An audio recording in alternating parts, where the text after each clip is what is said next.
Hi everyone. Today I'm going to be going over the case of patient PS who came in with endocarditis. Here is the parasternal long axis view of the heart, which shows the aortic valve right here. Immediately you see that it's quite calcified, not opening well, which begs to ask the question, with this patient being so young, is there an element of bicuspid aortic valve, which I argue there may be. You don't see the vegetation so closely here. There is some fibrinous strands. We will see the vegetation a lot better in the close-up view of the heart. Here is a close-up view of the aortic valve. You can see the vegetation kind of floating in the LVOT right here.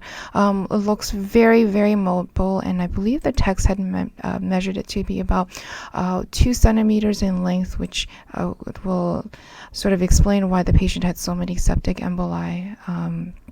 Clearly a very mobile valve and easy to get out of the heart. Now the question is whether or not this patient had a lot of aortic regurgitation, and it looks like here that there is not a lot of aortic regurgitation, only a small amount.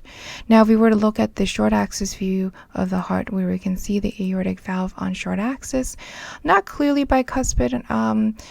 I can argue that maybe the non-coronary cusp, which is here, and the left coronary cusp may be a little fused, although hard to really decipher on this image.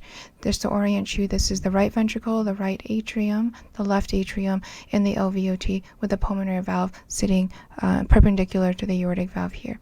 Huge chunks of calcium here on the right coronary cusp, and then a little bit also on the non-coronary cusp here. We don't see the vegetation quite so clearly because, again, we're looking at the heart from the from on top of the heart looking down, and the mass is really on the ventricular aspect. Now, looking at the heart at the 4-chamber view, which most of you should recognize a little bit better, what we're going to do is open up the LVOT using the 5-chamber view here, and you can kind of see a hint of the vegetation sitting in the back, in the LVOT right here, being very mobile. And then one last thing I will show you is the velocities across the heart. So if you imagine with aortic stenosis, the higher the velocity of blood that goes through a stenotic aortic valve, the more stenotic the valve can be. This is excluding other causes for elevated velocity across the heart, including hypertrophic cardiomyopathy or LVOT obstruction.